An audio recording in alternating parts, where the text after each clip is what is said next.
The garage door was wide open, and the space where my husband's car should have been was just empty. For a moment, my heart forgot how to beat. 20 years of his love, his patience, his work gone like a puff of breath in winter. I gripped the doorframe, staring at the oil stain on the floor as if the car might suddenly reappear. But it wouldn't. And deep down, I knew who had taken it. If you want to hear the rest of this story, stay with me and subscribe for more. I stood there in my old slippers, the spring air brushing against my face, smelling faintly of cut grass, and something else: emptiness. That space in the garage had never been bare. Not once. For over 2 decades, my late husband's car had rested right there, like a loyal companion. I used to joke that he loved that Shelby more than he loved me. And maybe, in his quiet way, he did. It wasn't just a car, it was a promise. A piece of him that stayed when everything else changed. I walked forward slowly, the concrete cold beneath my feet. My hand brushed against the edge of the workbench, the one he'd built himself when he retired. Everything was exactly as he'd left it. His tools hung on the pegboard, each one outlined in black marker so he'd always know where to return them. His red toolbox was shut tight, corners a little worn from years of use. And on the bench lay his work journal opened to the last page he wrote on before he died. I picked it up carefully, as if it might break, and traced my finger over his handwriting. It was shaky toward the end, letters a little looser than usual. Almost done. Can't wait to teach Carol to drive her properly. Next summer, we hit the road together. That's what he wrote. That's what he believed. But Dennis never made it to that summer. I closed the journal gently and held it against my chest. The garage still smelled like him: motor oil, old leather, and the orange soap he always used to scrub his hands clean. I could almost hear him humming old rock songs, his voice mixing with the rumble of that engine. But today, there was nothing. Just silence. Then I saw the black BMW pulling into the driveway. My son, Brian. He stepped out slowly, hands buried in his pockets, shoulders tight. I knew that look. He'd worn it since he was a boy, every time he did something wrong and didn't know how to face me. Beside him, Vanessa climbed out of the passenger side. She looked flawless, as always. Sunglasses, dark hair smooth, her clothes polished and expensive. She didn't belong in a garage like this. She belonged in fancy brunches and hotel lobbies, and she liked it that way. "Mom," Brian called out, stopping at the edge of the driveway. "Where's the car, Brian?" My voice came out steady, but I felt the ground tilting beneath me. He shifted his weight, avoiding my eyes. "That's what I need to talk to you about." I stepped closer, heart pounding. "Where is it?" His jaw clenched. I sold it. For a heartbeat, I didn't understand the words. They floated through the air like they were in another language. I sold it. My hands went cold. "You what?" I whispered. "I sold it yesterday," he said, looking past me toward the empty garage. "I needed the money. Vanessa's been planning this Paris trip for months. It's important for her business connections. I couldn't let her down." The world narrowed. That car wasn't just some metal and leather. It was Dennis's legacy, his pride, his love, and my son, our only child, had sold it like it was just another thing. I crossed my arms to stop my hands from shaking. "That was your father's car." Brian's voice hardened. "Dad's gone, Mom. You don't even drive it. It was just sitting there." I repeated softly, like the word itself had weight. "I got a good price for it. 15,000. I almost laughed. 15,000. For a car Dennis spent 20 years building piece by piece. A car he promised would stay in this family long after we were both gone. I didn't yell. 43 years as a nurse in the ICU taught me how to keep my voice calm when everything inside was shattering. "When did you take it?" "Yesterday afternoon. You were at the store." Of course, he still had the key. He'd lived here once, before Vanessa, before everything changed. And Dennis always left the garage unlocked. For convenience. I never thought that trust would turn into this. You should have asked me, I said. Would you have said yes? He shot back. No, I answered simply. That's when Vanessa walked up beside him, slipping her hand onto his arm like she was claiming him. Her red nails glimmered in the morning sunday. Carol, she said smoothly, we're not discussing this. It's done. The car is sold. We leave for Paris tomorrow. I turned my eyes on her. For 2 years, she'd been in my life, married to Brian. And yet, I didn't know her, not really. She'd always been polite, polished, and distant. But there was something colder behind her smile now. This is between me and my son, I said. I'm his wife, she countered. What's between you and him is between all of us. Brian shifted uncomfortably, but didn't say a word. Brian needed that money, Vanessa continued in that honey, sweet voice of hers. The car was just sitting here. It made sense to sell it. It was his father's, I repeated. His father is dead, she said, flat and unbothered. And Brian is trying to build a life. We both are. Surely you understand that. Oh, I looked at my son. But he wouldn't meet my eyes. Not once. Vanessa smiled then. We'll send you photos from Paris. You'd love it there. The architecture, the museums, very romantic. The cruelty of that line wasn't loud. It was quiet, almost elegant, the kind that twisted the knife slowly. Brian cleared his throat. We should go. We still need to pack. Yes, Vanessa said, tugging lightly on his arm. We have an early flight. They walked back to the BMW. Brian looked back once, just once, and saw me standing in the garage with my arms folded across my chest. Then he got in the car. Vanessa rolled her window down as they backed out. Take care of yourself, Carol. We'll see you when we get back. The car turned the corner, and I was alone again. I walked back into the garage, stood in the center of that empty space, and stared at the oil stain Dennis had left behind. The sunlight came through the open door, catching the dust floating in the air. I picked up his journal again. I read his last words about our road trip, about teaching me to drive. I pressed the journal against my chest like it could fill the hole they'd carved out of me. 8 months of being a widow. I thought I'd already cried every tear there was. I was wrong. The phone rang the next morning at exactly 7. I'd been awake since 4, sitting at the kitchen table with Dennis's journal in front of me, tracing the ink with my fingers. The number was unknown. Hello? I answered, voice rough. Mrs. Bennett? A man's voice. Warm, but frayed around the edges. My name's Tom Graves. Graves Classic Auto. I have your husband's car. I sat up straight. What?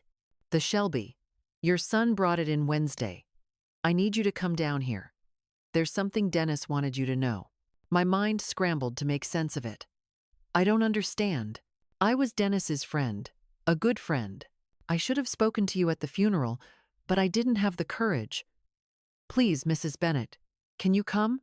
I remembered him then. A man in the back of the room at Dennis's funeral. Gray hair, dark suit. He'd slipped out before I could greet anyone.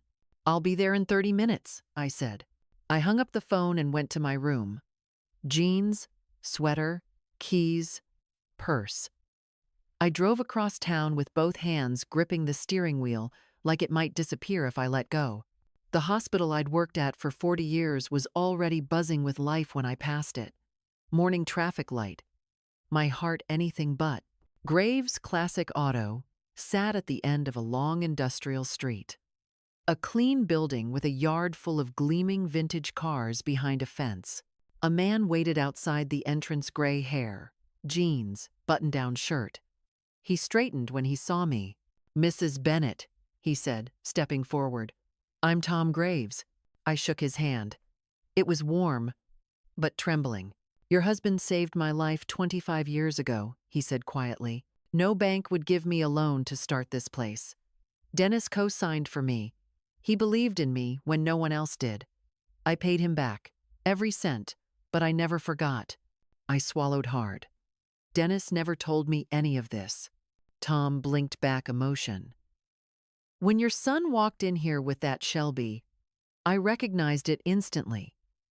Dennis talked about that car all the time.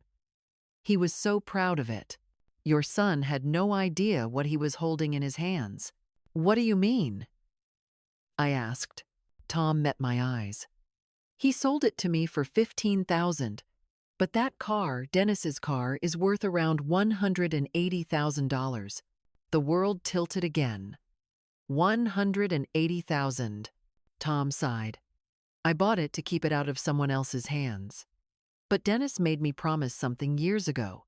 If anything ever happened to him, and that car came through my doors, I was to call you immediately and show you what he left behind. I stared at him, numb. What did he leave? Tom nodded toward the garage. Come with me. Tom led me through the glass doors and into the heart of the dealership. The smell of polished chrome and oil hit me immediately, mingled with that faint metallic scent that always reminded me of Dennis. The space was bright, spotless, lined with cars that gleamed like they'd been cared for more tenderly than some people care for their children. Every single one of them seemed to whisper of a past life engines that once roared down open roads, dreams that had lived behind their steering wheels. He walked ahead slowly, like he understood this wasn't just a place of business for me. This was holy ground. We reached the back of the garage, where 3 cars sat beneath soft gray covers. Tom stopped at the last one and looked at me before pulling the cover back. Burgundy paint, chrome shining under the fluorescent light. It was Dennis's Shelby. The breath I'd been holding for months escaped me in one long, shaky exhale. My fingers tingled. My knees almost buckled. That car had been part of my marriage for more than 20 years. It had been there in the background of birthdays, anniversaries, long summer nights when Dennis would lose track of time under its hood. It was a piece of him. Seeing it again felt like he was standing right there beside me. I stepped closer. My hand brushed the smooth curve of the hood. The metal was cool beneath my skin, but it burned hot somewhere deep in my chest. Tom leaned against the doorframe, his voice low. 2 years ago, Dennis asked me to help him install something, a hidden compartment. I blinked at him. A what? A compartment. Behind the radio. Said if anything ever happened to him, I needed to make sure you found it. Tom's jaw tightened. He made me promise. I glanced toward the dashboard, feeling the weight of something bigger than me filling the air. Why didn't he tell me? Tom gave a sad smile. He said you'd want to face everything together. But he also said there were things he needed to protect you from. That sounded like Dennis. He'd always carried burdens quietly, convinced that shielding me was an act of love. Tom stepped forward, showing me where to press and pull. The radio face popped loose with a faint click, revealing a dark, hidden space behind it. For a second, I just stood there, staring at it. My heartbeat felt too loud, like the walls of the dealership could hear it. I reached inside. My fingers brushed paper. I pulled out a thick manila folder, a sealed envelope with my name on it in Dennis's handwriting, and a small wooden box. I recognized his writing instantly, steady, neat, deliberate. It was the handwriting of a man who measured twice before cutting wood. The handwriting of my husband. I opened the envelope first. His words filled the page, dated 2 months before he died. Carol, if you're reading this, I'm gone. I'm sorry I didn't tell you while I was alive. You would have wanted to handle it together, I know you. But I needed to protect you until I had proof. I've been investigating Vanessa for 18 months. She isn't who she says she is. In this folder, you'll find everything I've gathered. Photos, documents, contact information for her previous victims. She's going to target our house, Carol. That's her pattern.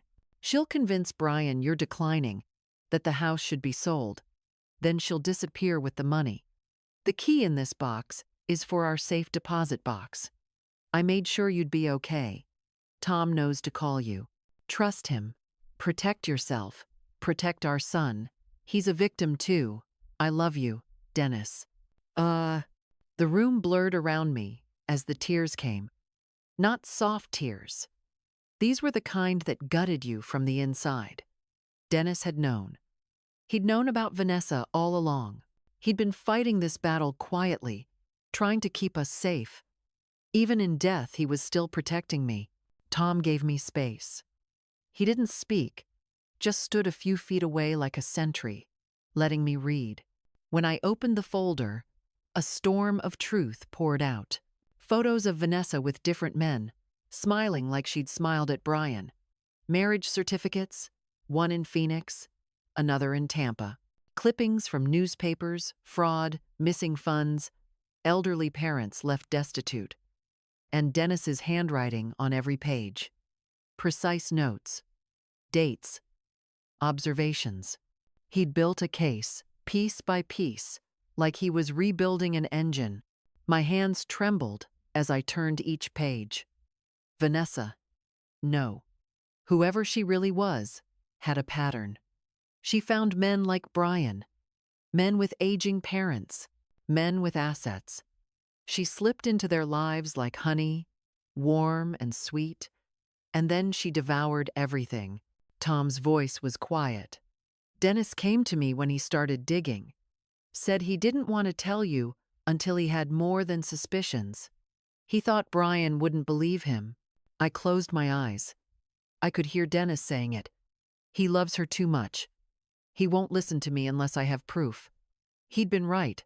When I opened my eyes, Tom was watching me carefully. There's more, he said. What? Your son sold this car for $15,000. But, Mrs. Bennett, it's worth a lot more than that. Around $180,000. I let out a shaky breath. My God, I bought it to keep it safe. I had no intention of reselling it. This car was never really mine to keep. It belongs here with you. My throat tightened. Tom, I don't even know what to say. Say you'll fight, he said softly. Because Dennis left you everything you need to win. I ran my thumb over the corner of the folder. Inside it was the evidence that could shatter my son's marriage and maybe his heart. But it was also the truth, and I couldn't ignore it. Not when Dennis had spent the last months of his life gathering it. Tom cleared his throat. There are people in this file. Stanley Wright, George Murphy. They were her previous targets. Dennis tried to reach them before he died. He never got the chance. But you can. I nodded slowly. I didn't have a choice. Tom walked me back toward the front of the dealership. The morning sun hit my face through the wide glass doors, but I didn't feel its warmth. My hands were tight around the folder, the envelope, and that small wooden box. Whatever happens, Tom said, stopping beside my car, remember, Dennis trusted me to help you. You're not alone in this. I looked at him, really looked. A man who owed my husband everything. A man who kept his promise. Thank you, I whispered. Any time, he replied. I drove home in silence. The world outside passed in blurs of green and gray. When I parked in front of the house, the garage door was still open, that empty space still gaping like a wound. But this time, I wasn't just staring at loss. I was holding a map of the truth. I sat at the kitchen table with the folder spread out in front of me. Dennis's handwriting stared back at me, so alive it hurt. I traced his words with my fingertip. Protect our son. He's a victim too. Brian. My boy. My stubborn, kind-hearted, blind boy. I opened the manila folder again, this time slower. There were photographs of Vanessa at a wedding with an older man. Another wedding with another man.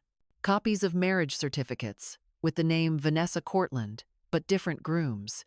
Newspaper clippings about families who'd lost everything. And at the back of the folder, 2 names and numbers written in Dennis's neat script. Stanley Wright. George Murphy. I picked up the phone and held it for a long moment. My hands were shaking. I wasn't ready to make these calls, but I knew I had to. I dialed the first number. It rang 3 times before a tired male voice answered. "Hello? Mr. Wright?" I asked softly. "Yes. My name is Carol Bennett. My son is married to a woman named Vanessa Cortland." Silence. A long, heavy silence. Then a sigh. I was wondering when someone would call. The air in my kitchen seemed to thin out. "Can you tell me what happened?" He told me. About how Vanessa had met him years ago, how she'd charmed him, how she'd slowly convinced him that his mother was declining mentally and needed care, how she'd suggested selling the house, how she'd cleaned out the account and disappeared 2 weeks after the move. By the time he finished, my knuckles were white around the phone. "She'll start with little things," Stanley said. "Comments about your memory, your safety, your house. Then she'll build her case. Don't let her." "Thank you," I whispered. "Stop her," he said. "Please. Don't let her do to you what she did to us." I hung up and sat for a long moment, the phone still in my hand. My heart pounded, but it wasn't fear anymore. It was something sharper, clearer. When I dialed George Murphy next, I already knew what I was going to hear, and he told me the same story. Different city, different family, same con. She'd sold off his father's business and vanished to Costa Rica with nearly $200,000. 2 men, 2 lives destroyed. And now she was coming for mine. When I hung up the second time, the house felt too quiet, the air too still. Dennis had known all of this. He had tried to shield us. I pressed my hand to the folder, to his words, and whispered, "I'll finish what you started." Outside, the spring wind rustled through the trees. The sound reminded me of the Shelby's engine, that low, steady rumble that had always made me feel safe. Now, it felt like a promise. This time, I wasn't going to let her win. The house felt different that night, colder somehow, as if the walls themselves were listening, waiting for what I would do next. I sat at the kitchen table with the manila folder open in front of me, Dennis's handwriting illuminated by the warm glow of the little lamp we bought together 30 years ago. I had read and reread every page of that file, every note, every carefully underlined line. My husband had known. He had fought for us quietly, carrying the weight of this secret in his final months, and now it was my turn to fight. The wooden box sat beside the folder, small and unassuming. Inside was a single key. Dennis had mentioned it in the letter, a safe deposit box at the bank. My fingers brushed against it, and for the first time in months, I felt something solid under the grief. Determination. The next morning, I dressed like a woman with a purpose. Jeans, comfortable shoes, my wedding ring still on my finger, though Dennis had been gone for 8 months. I tucked the folder into a canvas bag and slipped the key into my purse. The drive to the bank was quiet, but inside my head, everything was loud. Dennis's voice, Vanessa's smooth, confident smile, Brian's downcast eyes when he'd told me he sold the car. The bank lobby was busy with people doing ordinary things: deposits, withdrawals, questions about loans. But I wasn't here for something ordinary. The manager, a woman around my age, led me into the vault when I showed her the key and my ID. Box number 447. My hands shook as I turned the key. Inside was a single thick envelope. I opened it carefully, my breath catching at the sight of stock certificates and a neatly folded letter in Dennis's handwriting. "Carol, I bought this stock as a favor to a patient in '94. I never expected anything to come of it. I forgot about it until last month. This is worth more than we ever saved. For you, for our future, for security. Don't let anyone convince you otherwise. You're taken care of. Dennis." I blinked back tears. Even in death, he'd made sure I wouldn't be left vulnerable. I took the certificates to the bank manager, my voice a little shaky as I asked what they were worth. She typed something into her computer, and I watched her eyes widen. "Mrs. Bennett," she said softly, "these are currently valued at approximately $342,000. For a long moment, I couldn't speak. That kind of number didn't fit into my world. But Dennis had always been quietly steady. He never bragged, never spent frivolously. Of course, he'd tucked something like this away. I left the bank with the envelope tucked safely in my purse, feeling like I was carrying more than just paper. I was carrying the strength of a man who had loved me enough to prepare for everything. But I also knew this money was exactly what Vanessa was circling like a vulture. That afternoon, I met Tom and a private investigator named Peter Coleman at a small coffee shop near the hospital where I'd worked for 40 years. Tom had made the call. Peter was in his 50s, tall, with kind eyes and the careful, quiet energy of someone who noticed everything. "Dennis was my friend," Peter said, sliding a folder across the table. "We worked together on some of this before he passed." "You knew?" I asked softly. "He made me promise not to come to you unless she made a move. He didn't want to burden you with suspicions." Peter opened his folder, showing me a carefully organized map of Vanessa's digital footprint. For the last 3 months, she's been active on caregiver forums under fake names, asking how to convince resistant elderly people they need help. She's been looking at assisted living facilities, browsing properties for sale, and she's already maxed out multiple credit cards in Brian's name. My hands clenched into fists. "She's following the same pattern she used with her previous victims," Peter continued. "She'll take this Paris trip, make Brian feel like they're living a dream. Then she'll start planting seeds about you, your safety, your memory, your house. Within 6 to 8 months, she'll convince him to sell this place. Then she'll vanish with everything." "She's not taking my house," I said quietly. Peter gave a single nod. "Then we build a case. We document everything. We let her make the first illegal move, and then we strike. She's wanted in 2 other states already. But you need Brian to see the truth himself. If you confront her too soon, she'll twist it and make it look like you're paranoid." Tom leaned forward. "Dennis believed in you. He wanted you to finish what he started." That night, I sat at the kitchen table again, alone with the file. This time, I opened a blank notebook and began to write everything I could remember. Every little moment with Vanessa that didn't sit right. 2 months ago, Brian asked casually where I kept the house deed. 6 weeks ago, Vanessa took photos of every room. 1 month ago, Brian asked if I'd forgotten lunch plans that never existed. 3 weeks ago, Vanessa commented that I seemed so tired lately.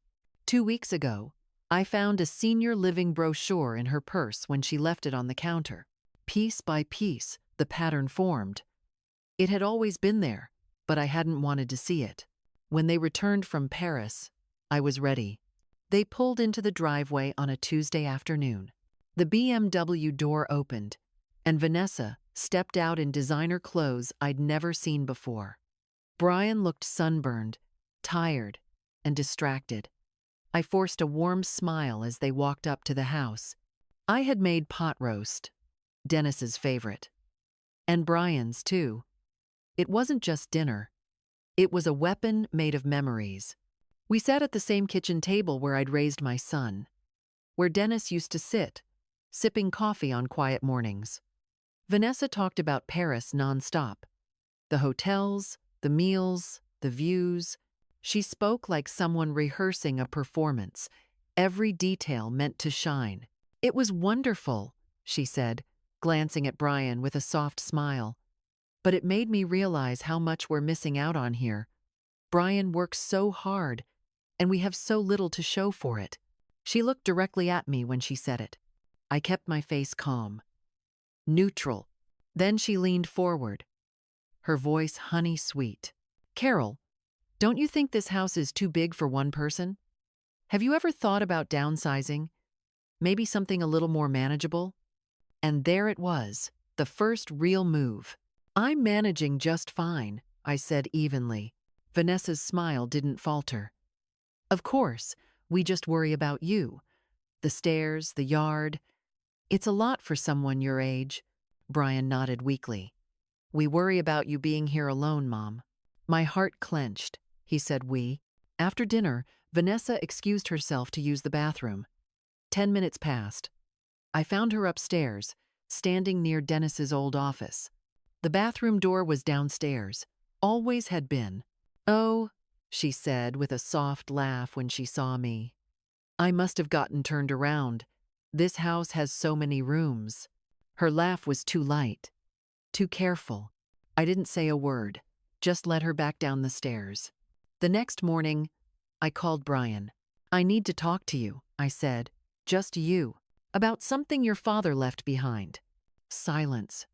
Then, Vanessa and I don't keep secrets, Mom. This is between you and me, Brian, I said gently. Please. A long pause. Then he sighed. Okay. I'll be there this afternoon.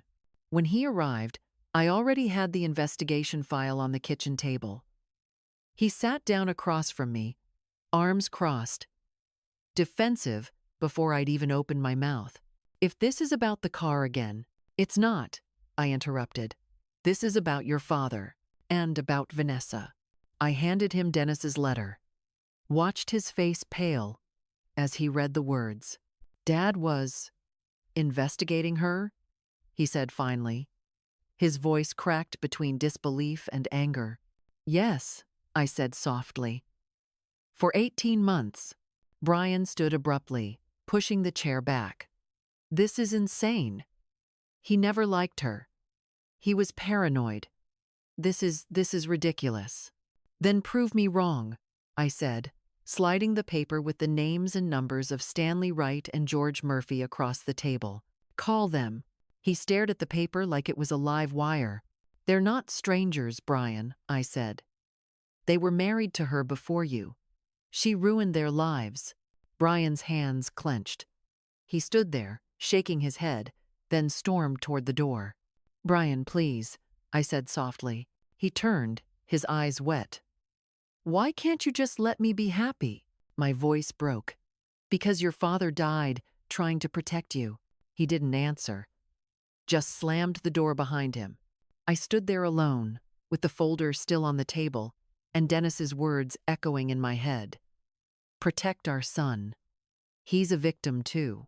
Outside, the wind picked up, whistling through the trees like an engine coming to life.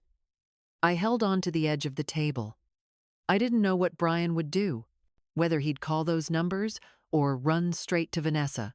But Dennis had trusted me to see this through, and I would. The house was quiet that night. Too quiet.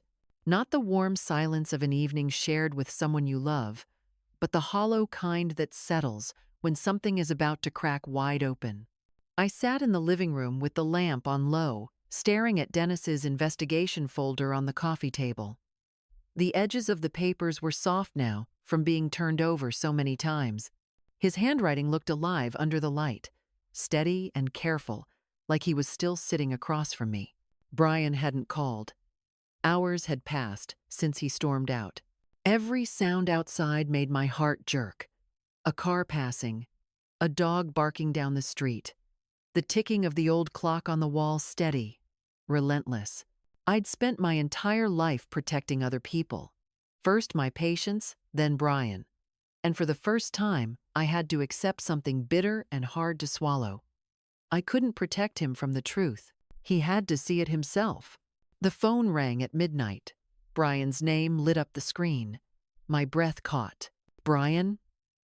I answered. His voice was raw, cracking around the edges. Mom. I called them. I called both of them. My grip on the phone tightened. What did they say? Everything, he whispered. I could hear him trying to steady his breathing. It's the same story. Both of them. The houses. The money. How she made them think their parents were slipping. How she disappeared afterward. It's the exact same thing, Mom. I closed my eyes. I'm so sorry, sweetheart. He exhaled shakily. I didn't want to believe it.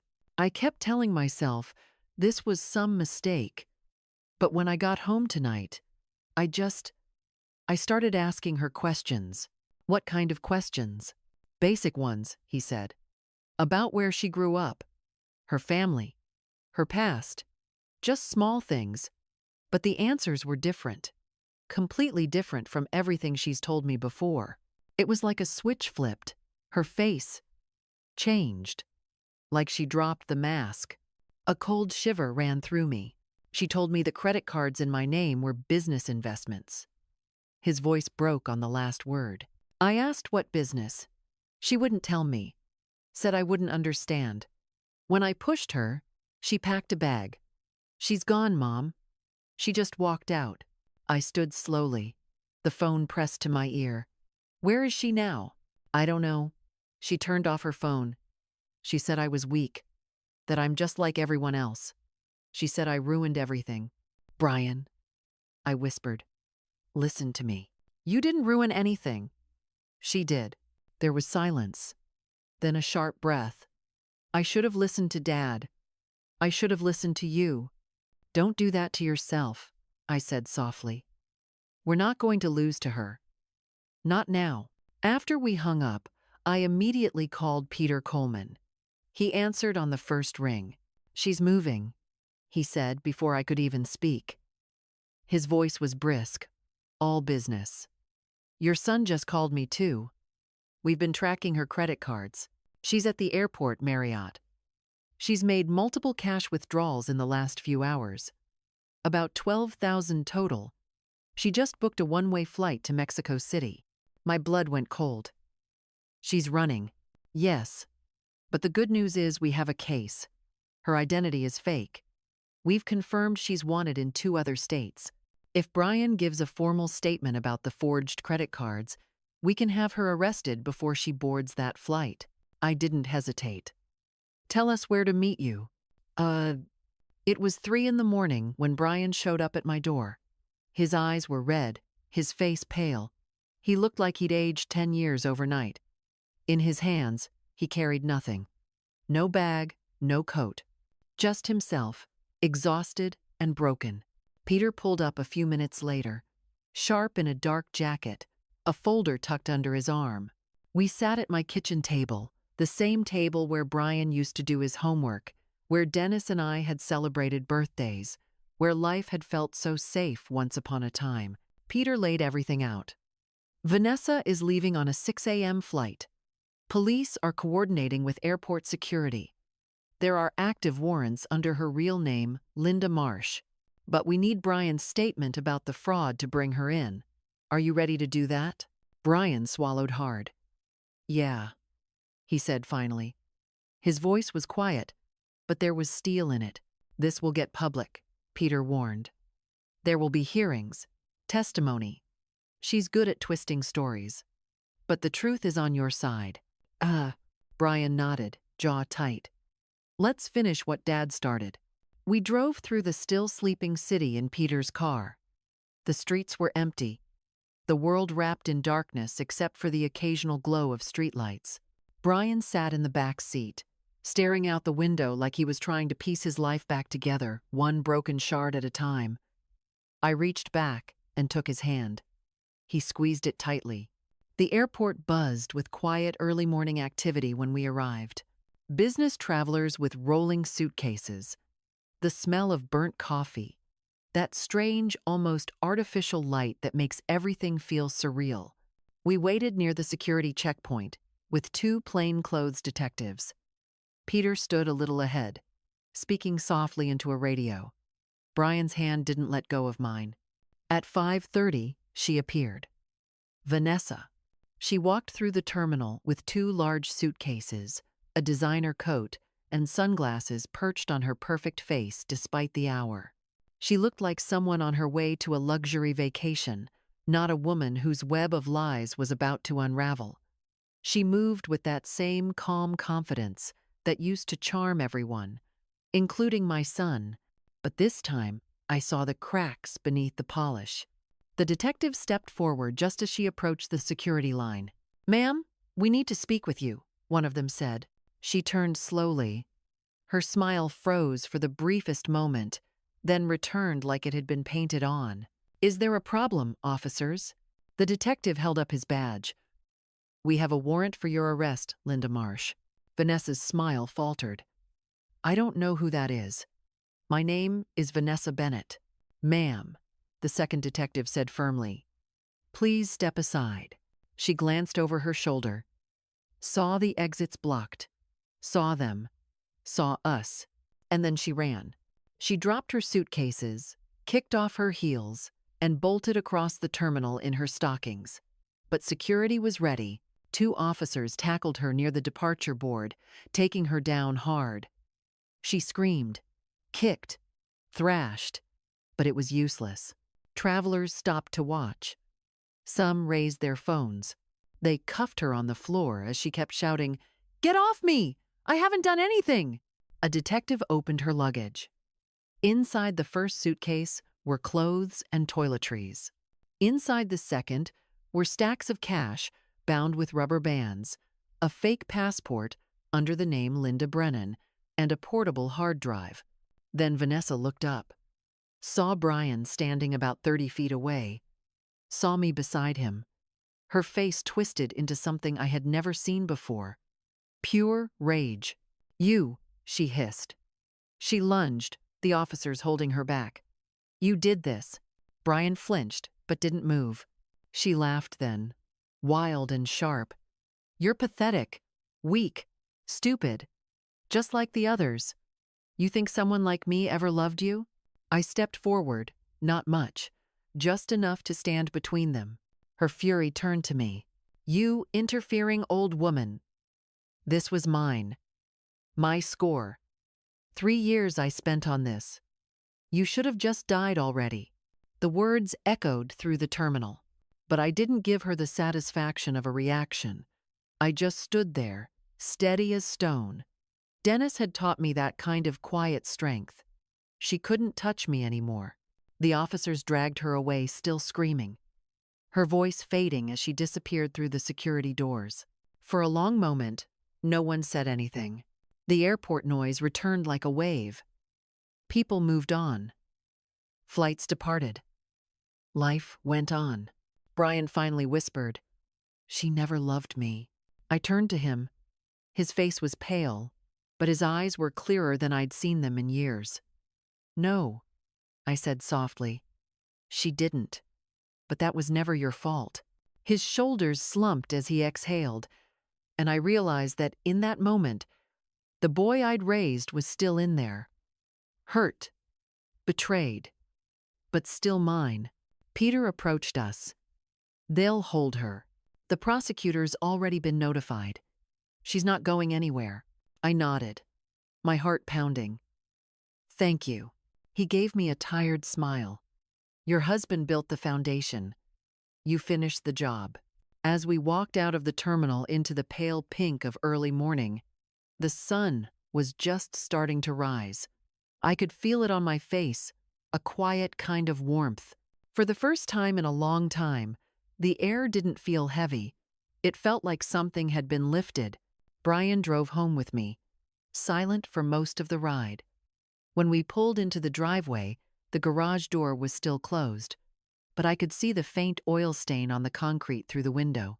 The space that had once felt like a wound no longer felt empty. It felt like a beginning. The days after Vanessa's arrest passed in a strange kind of quiet. It wasn't the heavy silence that had settled over the house after Dennis died. No, this was different.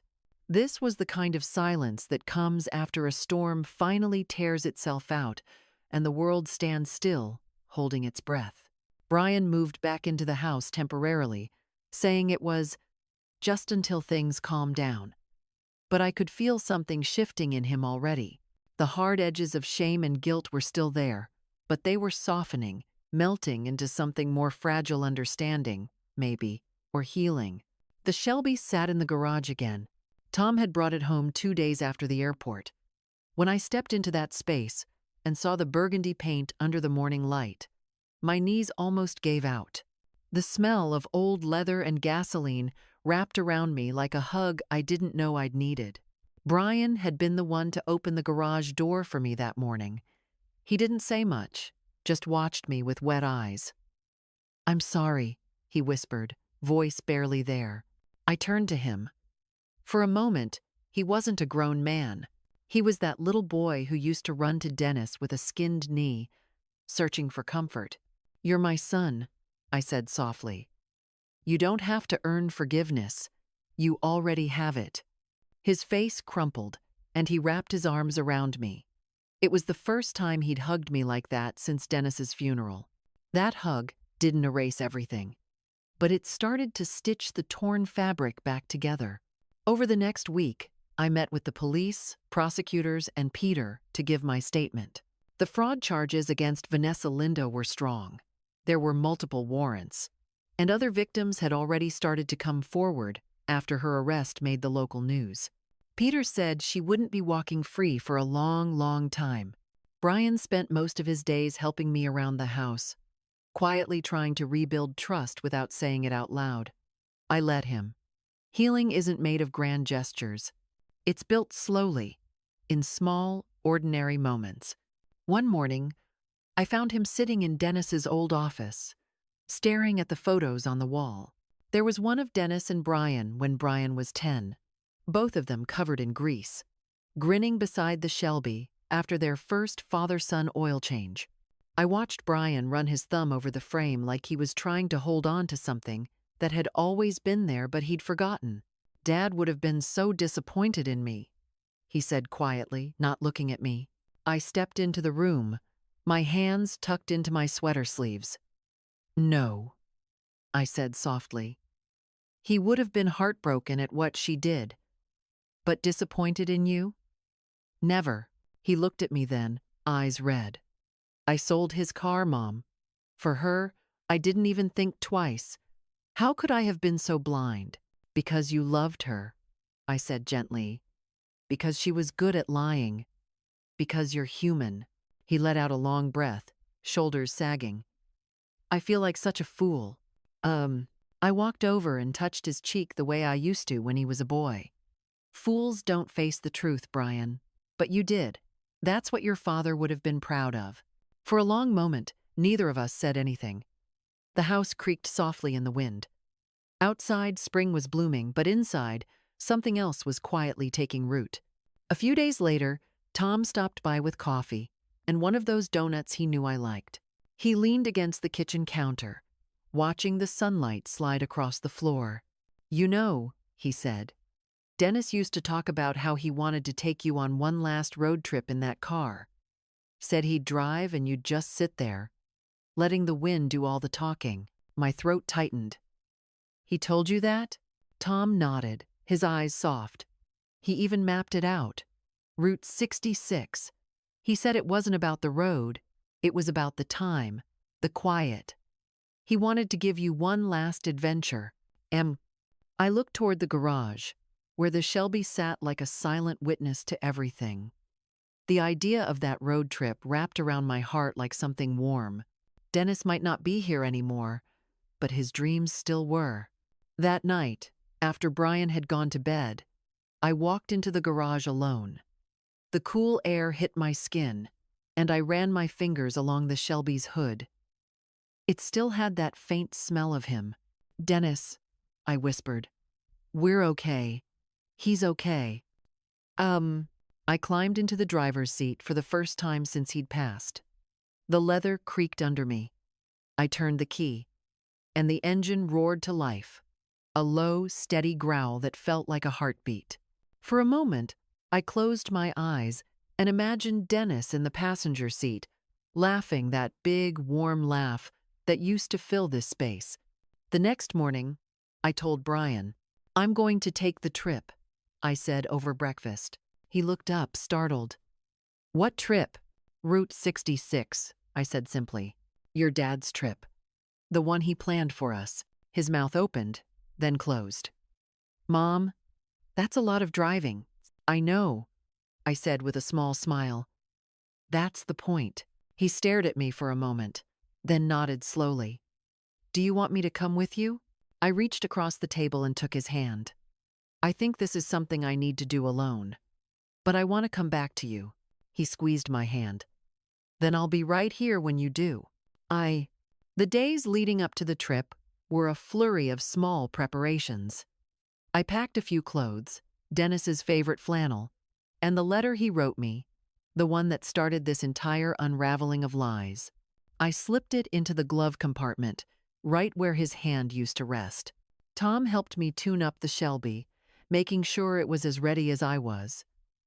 He didn't say much, just tightened bolts and wiped his hands on a rag. But when he handed me the keys, his eyes were damp. "You've got this," he said. I smiled. "I know." The morning I left, the sun rose soft and gold, spilling over the neighborhood like a blessing. I slid into the driver's seat, the leather cool against my legs. The house stood behind me, quiet but no longer heavy. Brian stood on the porch with his hands in his pockets, watching me. He wasn't the broken man from the airport anymore. He was my son again. "Drive safe, Mom," he called out. I smiled through the lump in my throat. "Always." I pressed my foot on the gas, and the Shelby responded with that familiar purr. The road opened in front of me like a ribbon, wide and endless. For the first time in years, I didn't feel like I was driving away from something. I was driving toward something, somewhere along that stretch of highway. With the wind rushing through the open window, I started to talk to Dennis out loud. I told him about the airport, about Brian, about how the car came home, about how I wasn't scared anymore. And if the wind carried my words away, that was fine. I knew he heard me anyway. At a little gas station just outside Amarillo, I stopped for coffee and leaned against the car, staring at the sky painted pink and gold. A couple walked by and pointed at the Shelby. "Beautiful," the man said. I smiled. "She's got history," he nodded, grinning. "You can tell." I watched them drive away, and something loosened in my chest. Grief wasn't gone. It never would be. But it wasn't choking me anymore. It had settled somewhere softer, like a second skin I'd learned to live with. I drove for hours that day, past towns and fields and faded billboards. With every mile, the weight on my chest grew lighter. That night, I pulled into a small roadside motel, the kind Dennis used to love because the coffee is always terrible, but the people always have stories. I lay in bed with the sound of the highway humming outside and felt something I hadn't felt in years. Peace, not the kind that pretends everything's perfect. The real kind. The kind that blooms quietly after you've walked through fire and realized you're still standing. The second morning of my trip began with the kind of stillness that only comes from being far from everything familiar. The motel curtains let in a pale golden light that stretched across the bed like soft fingers, gently waking me up. Outside, the sound of distant traffic hummed like a heartbeat, steady and calm. I sat on the edge of the bed, running my hands over Dennis's old flannel shirt draped across my lap. It still smelled faintly of him. That quiet strength, that warmth. I checked out of the motel with a thermos of bitter coffee in hand and climbed into the Shelby. When the engine roared to life, it wasn't just a car starting, it was a voice I knew. It was Dennis, the man who'd held me through every storm, who'd planned this trip as his final love letter. I hit the road as the sun climbed higher. Route 66 stretched before me like an old song, familiar even though I'd never driven it alone before.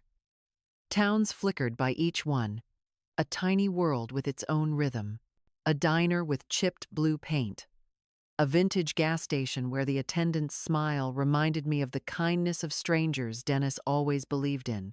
I'd never really been alone like this, not since I was a girl. After Dennis died, being alone had felt like a punishment. But out here, with the wind in my hair and the steady growl of the engine beneath me, it felt different. It felt like breathing again. Around noon, I pulled off at a roadside diner. A bell jingled softly as I stepped inside. The place smelled like bacon and old coffee. and the walls were covered with black and white photos of travelers from decades ago. A woman behind the counter looked up with a warm smile. "Morning, sweetheart. Just you and that beautiful car outside?" she asked. I smiled back. "Just me and her." She poured me coffee and set down a plate of pie before I could even order. "Looks like you've been on the road a while. Pie's on the house." I sat at the counter, sipping my coffee, and realized how much I'd changed without even noticing. A few weeks ago, I wouldn't have set foot in a place like this alone. I would have been too wrapped up in my grief, too weighed down by what had been taken from me. But now, sitting here, I felt something simple and steady. I felt strong. The woman behind the counter struck up a conversation. She told me about her kids, about how her husband had rebuilt the diner after a tornado 20 years ago. "We've been through worse," she said, laughing. "You'd be surprised what survives if you just hold on tight enough." Her words stayed with me long after I got back on the road. That afternoon, I stopped at a quiet overlook where the highway curved around a stretch of wide, empty desert. The view stretched for miles, gold and red earth against a sky so blue it almost didn't look real. I stood there beside the Shelby, the wind tugging at my hair, and for the first time in a long time, I let myself just feel everything. The grief, the anger, the love, the strength. Dennis wasn't here, but the life we built together still was. It was in the smell of the car's leather seats, in Brian's clumsy way of fixing the fence last spring, in the way Tom still stopped by with coffee and donuts just to check in. I closed my eyes and whispered, "I made it this far, Dennis." And in that still desert air, it felt like he heard me. That night, I stayed at a small inn run by a couple in their 70s. The husband had a laugh that filled the room, and his wife made lemonade so sweet it could cure any ache. They asked about my car, about where I was headed. When I told them it was a trip Dennis had planned before he passed, the woman put her hand over mine. "Then he's still with you, honey," she said softly. "Men like that never really leave." I smiled through the sting of tears. "I think you're right." Later, lying in the small, clean room with the window cracked open to let in the night breeze, I thought about Brian. The pain on his face, the night Vanessa was arrested, still haunted me. But so did the look in his eyes when he hugged me in the garage. He wasn't lost anymore, not completely. He was trying to climb his way out of the hole she'd pulled him into. I knew it wouldn't happen overnight. Healing never does. But I also knew my boy was still in there, under all that shame and hurt.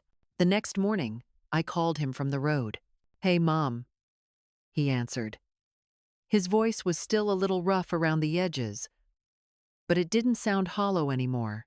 "Hey, sweetheart," I said. "How are you holding up?" "I'm okay," he said after a pause. "I've been talking to Tom a lot.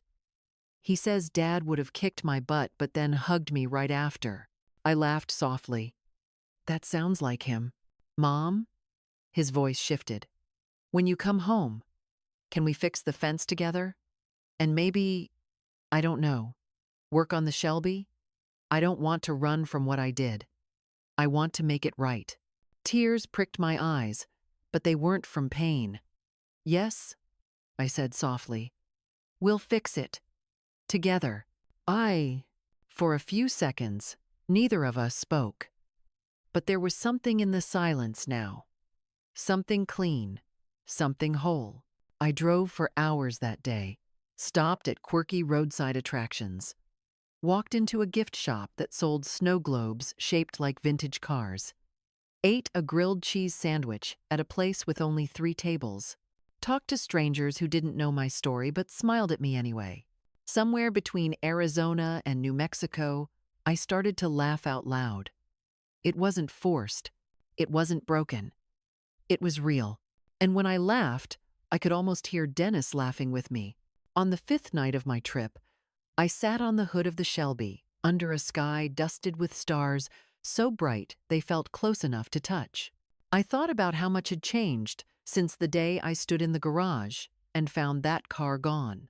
That day, I'd felt powerless, small, stripped of the life I'd built. But here, beneath this sky, I felt like I'd found myself again. I pulled Dennis's letter from the glove compartment and read it once more. His handwriting was steady, like the man he'd been.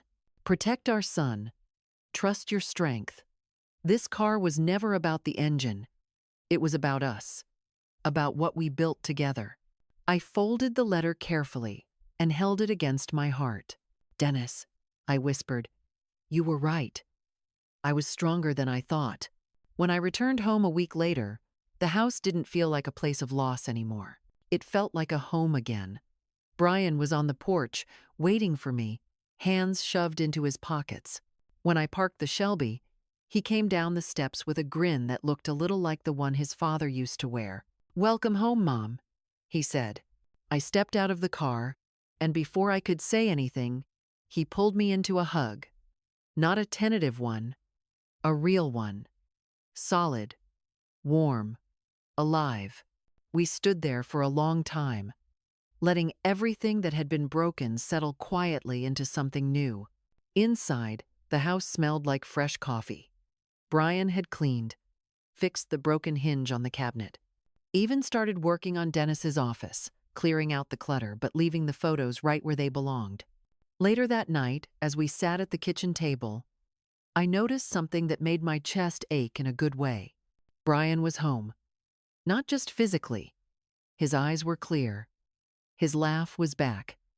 The shadow Vanessa had cast over him was gone. And for the first time in years, I didn't feel like I was carrying everything alone.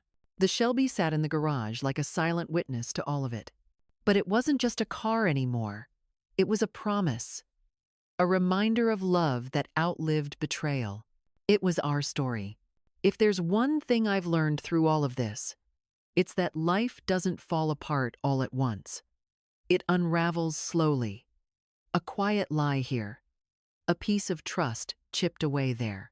One day, you look up and realize the life you built with both hands is hanging by a single thread. But what they don't tell you is this healing can happen the same way. Quietly. In the smallest of moments. A shared cup of coffee. A door left open. A car engine rumbling back to life. For months, I thought losing Dennis meant losing everything. I thought the pain would be my final chapter.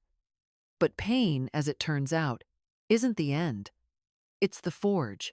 It remakes you, reshapes you, hardens what needs to be strong, and softens what needs to stay tender.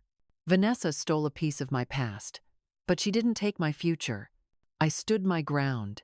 I faced the storm. And when it passed, what remained was not the woman I used to be, but the woman Dennis always believed I could become. Strong, steady, unafraid to fight for the people she loves. Brian and I still have cracks between us. Healing takes time. But now, when I look at him, I don't see the brokenness anymore. I see the boy who learned, the man who came back, the son Dennis and I raised with love. And when I look at the Shelby in the garage, I don't just see a car, I see a legacy. I see the story of a marriage built on trust, a love that even betrayal couldn't erase, and a promise that keeps on breathing. So, if you've ever felt like someone stole a part of your life, hear me when I say this. You can rebuild. You can reclaim what was taken. Not because you have to go back to who you were, but because you can become someone stronger. I did. And if my story touched your heart even just a little, stay. Listen. Because life is full of storms. Yes, but it's also full of people like us, who learn to stand tall after they pass. Subscribe and join me next time. There are more stories like this to tell, more hearts to heal.